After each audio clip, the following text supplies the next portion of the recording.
ఈరోజు శుక్రవారం కదండి, అందుకే కడప పూజ చేసుకున్న తర్వాత కిచెన్లోకి వచ్చి నేను అమ్మవారి కోసం ఈరోజు పరమాన్నం చేస్తున్నా.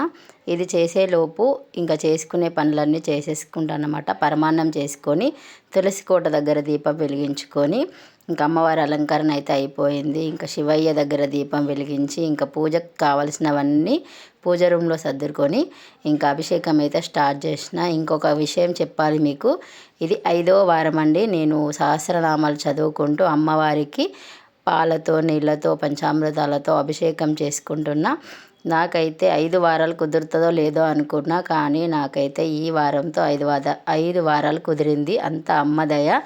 చేస్తానో లేదో మధ్యలో బ్రేక్ వస్తుంది అనుకున్నా, కానీ కరెక్ట్గా ఈ రోజుతో 5 వారాలు కంప్లీట్ అయిపోయింది. గజలక్ష్మి దీపం వెలిగించుకోవడం కూడా ప్రతి శుక్రవారం మంగళవారం చేస్తా. ఒక్క మంగళవారం మిస్ అయింది, కానీ శుక్రవారాలు మాత్రం 5 శుక్రవారాలు కలిసినాయి.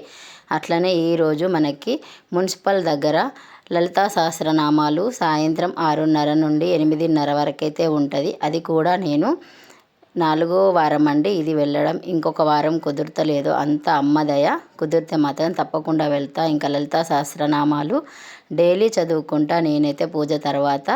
ఈరోజు కూడా చదువుకుంటున్నా. ఓం శ్రీమాత్రే నమః. శ్రీమాత శ్రీ మహారాజ్ఞి శ్రీమత్ సింహాసనేశ్వరి చితగ్నికుండ సంభూత దేవకార్య సముద్యత ఉత్తిర్భాను సహస్రాభ చతుర్బాహు సమన్విత రాగస్వరూప పాషాఢ్య క్రోధాకారాంకుశోజ్వల మనోరూపేక్ష కోదండ పంచతన్మాత్ర సాయక నిజారుణ ప్రభాపూర మచ్చత్ బ్రహ్మాండ మండల చంపకాశోక పున్నాగ సౌగంధి కలతస్కచ కురువింద మనిశ్రేణి కనత్కోటీర మండిత అష్టమీ చంద్ర విభ్రాజ దళికస్థల శోభిత ముఖచంద్ర కలంకాభ మృగనాభి విశేషక వదనస్మర మాంగళ్య గృహతోరణ చిల్లిక వక్రలక్ష్మీ పరివాహ చలత్ నీనాభలోచన నవచంపక పుష్పాభ నాసాదండ విరాజిత తారాకాంతి తిరస్కార నాసాభరణ బాసుర కదంబ మంజరీ క్లుప్త కర్ణపూర మనోహర తాటంక యుగలీభూత తపనోడుప మండల పద్మరాగ శిలాదర్శ పరిపారిక పోలవు.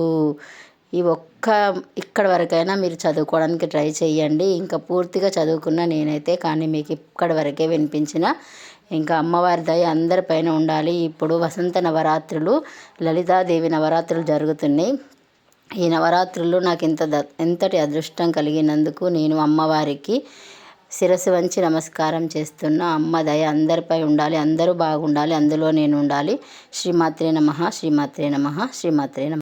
సహస్రనామాలు చదవడం అయిపోయి లేచి ఇంకా ప్రసాదం తీద్దామని చూస్తుంటే అమ్మవారు ప్రసాదం తీసుకొని తిన్నట్టుగా చూడండి గీతలు అయితే కనిపిస్తున్నాయి మనకు. అమ్మ కరుణ మనపై కురిపించింది. మనందరిపైన అమ్మ దయ ఉంటే అన్నీ ఉన్నట్టే. 5వ వారం నాకు ఏదో ఒకటి జరుగుతుందని నా మనసులో అనిపించింది. ఇదైతే నేను వండిన ప్రసాదం అమ్మ తినింది, అదే నా సంతోషం. శ్రీమాత్రే నమః. శ్రీమాత్రే నమః. అమ్మ ఎట్లా ఎవరి మీద ఎప్పుడు ఏ కరుణ కురిపించాలో కురిపిస్తుంది. అట్లనే ఈరోజు మనపై ఈ కరుణ కురిపించింది. అంతా అమ్మవారి దయ. అమ్మ దయ ఉంటే అన్నీ ఉన్నట్టే. శ్రీమాత్రే నమః.